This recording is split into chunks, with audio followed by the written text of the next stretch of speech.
What's going on, everybody? Welcome back to the Turn the Jets podcast. I'm your host, Will Parkinson, at WillPaul11 on Twitter, Instagram, and TikTok. Day before the Badlands live show, about 30 hours from now, we will be in person with about 300 of you guys, having fun, drinking, eating, talking some Jets. If you don't have a ticket yet, I think there's like 2 or 3 left. A couple of people had to drop out due to some different things going on. So, hit up Joe or Paul via Discord or on Twitter and see if there's any tickets remaining. We're going to just talk a couple things: Breece Hall, Allen Lazard, a couple different draft nuggets and things like that. Before the live show, we'll save some of that stuff for the live show, but want to make sure we got you an episode earlier this week. As of this morning, Allen Lazard agreed to a reworked contract with the New York Jets, basically taking an $8 million pay cut from about $13 million down to about $4 million. This, there's a $1.75 million guarantee. It's a P5 role. Like, if he's on a different team, which I fully expect him to be, which I'll get to in a second, that'll offset and it will be given to the other team. The Jets will get that money back. Lazard has been kind of a talking point, I guess, over the last 2 weeks or so. Hey, what's going to be the deal with him? He's going to be on the roster. He's certainly not going to play at that $11 million bucks. Jets went to him, got him to take a pay cut. I think people are reading into it in a way that I'm not sure is accurate. Maybe he'll be on the team. I would be very surprised. I think this is a clear, he has $2.5 million in there in upside, so can get some of the money back. End of the day, this is making it so it's a movable contract, whether they trade or cut him over the next, 2 or 3 months. Maybe it's on draft day they trade him or cut him. With the Steelers, maybe there's something they do, in early June. They get some of the cap money back from Rodgers and Mosley, and not really much from Mosley, but some from Mosley, and then maybe they trade Lazard and they get some money back that way.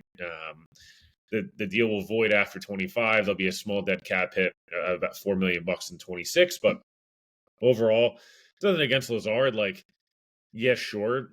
In the current roster, you could use Allen Lazard, but I don't know how much better he is than Josh Reynolds at this point, if at all. And, the Jets are going to likely draft 1, if not 2 pass catchers. Probably should draft 3 in total between receiver and tight end. Everything, in my understanding at least, is that this has nothing to do with Lazard being on the team in 2025. No signing bonus. There's an offset of the only guaranteed money. There's no real guaranteed money left on the deal. Him and Rodgers are very buddy-buddy. Rodgers likely to go to Pittsburgh. The Steelers now, with just that being a $4 million cap hit, they'd only take on $2 million of it. Like, kind of feels like where it ends up going. So I didn't read Lazard as being on the team at all based on this. I actually read this as it's a much easier route for him to not be on the team in 2025. I don't think this affects the Jets in any way, shape, or form for drafting a receiver in round 2 and round 3, or round 2 or round 3, round 4, whatever it may be.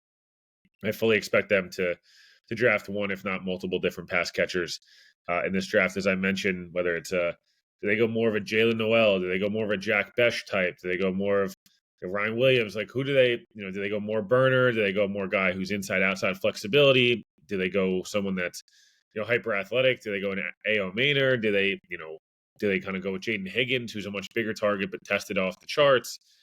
We'll see. I have a sense the Jets are going to like guys like Jack Besh and Jalen Noel based on character, based on film, based on athletic testing, Senior Bowl, Combine, etc. Those are 2 guys I think they'll have strong interest in.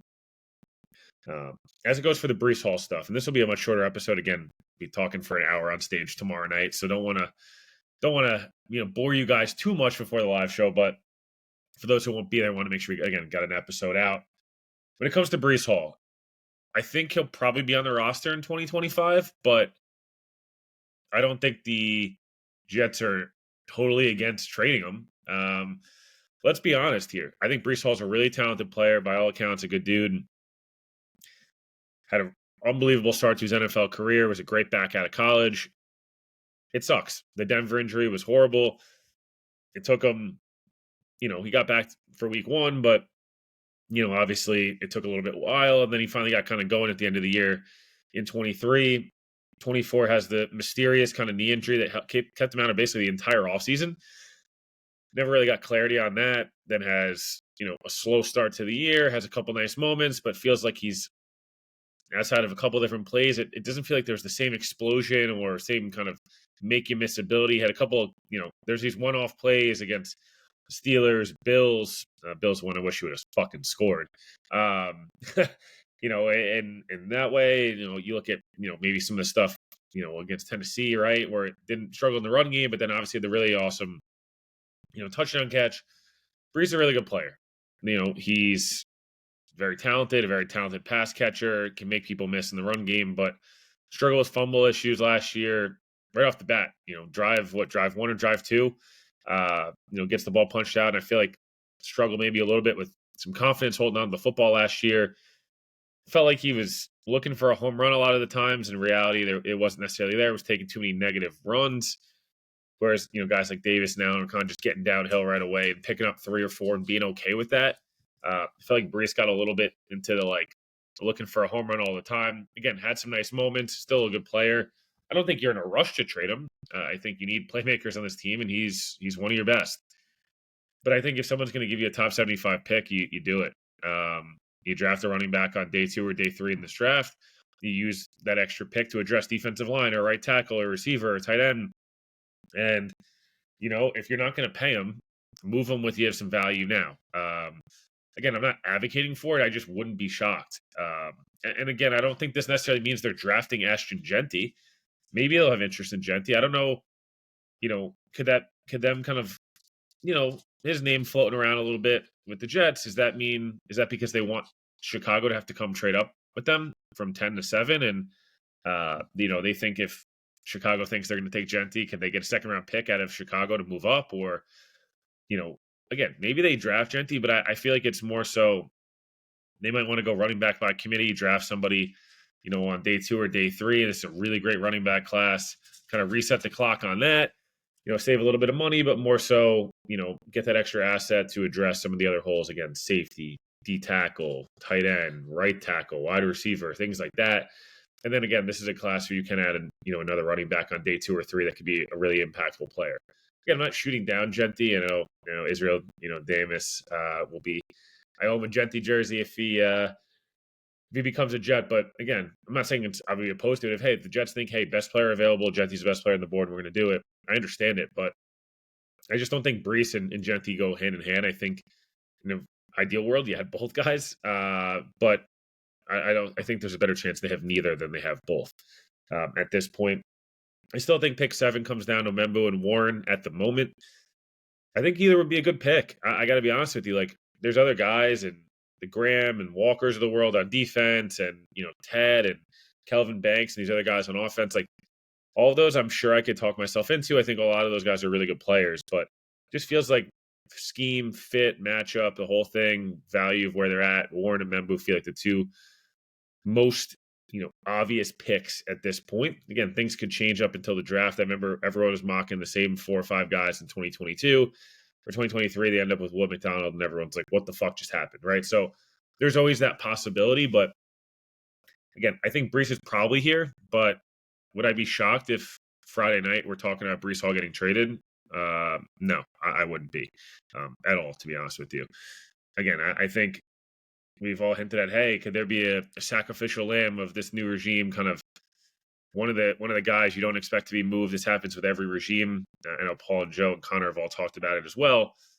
Everyone kind of assumed Quincy because he needs a new deal.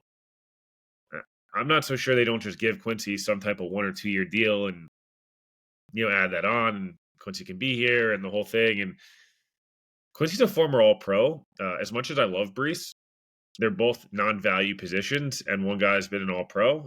Yes, Breece is younger and he's homegrown, but Quincy might as well be homegrown. And I don't know. I think that maybe Breece is the sacrificial lamb and say, we're not going to realistically pay you. Let's get some value now. Again, I'm not advocating necessarily for it. I'm just telling you, I think there's definitely a possibility. In terms of some other things, again, reminder, if you're going to the live show tomorrow, or if you still need tickets, I think there's a few left. It is sold out, but there's only so much room in the bar. I wish we could, have thousands and thousands of people there, but again, make sure you kind of bring some energy and juice and vibes, and we'll have a good time there. Let me do another one in August. A couple other things, quickly, as I mentioned, just in recapping, I do not think Lazard's on the team in 2025. I actually don't think he's on the team before camp. They could either be traded or cut, by June, uh, by June 2nd, probably.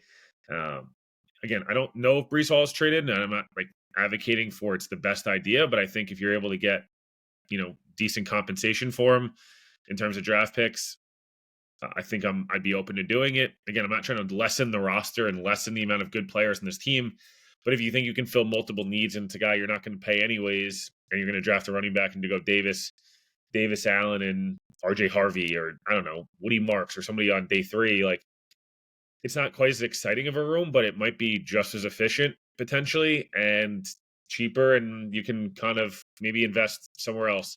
I still think the Jets will add players after June 1st or after the draft, once the comp pick stuff, and they kind of solidify getting a 4 and a 7, for Reddick and Conklin. They obviously pick up the 2 extra draft picks. That's great going into next year, and then obviously, is it a Keenan Allen or Tyler Lockett type?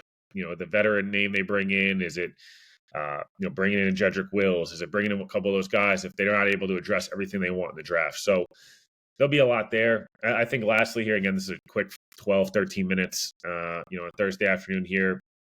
Again, Adam Shine will be coming on the pod either this week or next week. Justin Pugh as well. So those guys are locked in, ready to go. There'll be a lot more big-time guests coming up here on the show. But I think it's an exciting time. The next 2 weeks, you're going to get a lot of rumors. Read them with caution. Again, I think Membu and Warren are the likely picks at 7 as at the moment, and things could always change. I don't see them going quarterback at 7. Genthy maybe, but I feel like it's more likely not. I don't necessarily see defense, but again, you really never know. They could go best player available. And lastly, I've repeated for the 4th time on this show. Maybe I'm wrong, but I did not get the vibe or sense that Lazard's restructure, aka big pay cut, has any indication means he's going to be on the roster. If anything, I think that made him more expendable and more movable at this point. In some ways, I'd be really open to saying, hey, can you package Lazard in a 6 to move up into the 5th round and get an extra 5th rounder, or 5th to get an extra 4th? I don't even know if the Steelers would do that. That's what I would look at. And again, I think with Hall, not looking to trade him, but I'm certainly open to hearing if the Bears are like, hey, would you take, I don't know, Breece Hall and pick 70, pick 73 for a 2nd rounder. Like, I might be open to it, to be honest with you. And hey, I got another top 40 pick and I used it and I came out of the top 40 or top 40 with, I don't know, maybe that's a bad idea or whatever it is, or it's, one of the Bears 2nd rounders and Breece in 110. And so the Jets end up with, I don't know, Membu, Mason Taylor, Jack Besh, and Jalen Noel or Jordan Phillips. I don't know. My point being, like, you could talk yourself into why that's not the worst idea in the world. So, again, not predicting it, just wouldn't be shocked. Appreciate you for listening. I know quick 13 minutes or so here on a Thursday. 2 weeks out officially from the NFL draft, 24 hours out from the live show. See everybody there tomorrow, and looking forward to speaking further later this week. But appreciate it for listening, and we'll talk to you guys soon.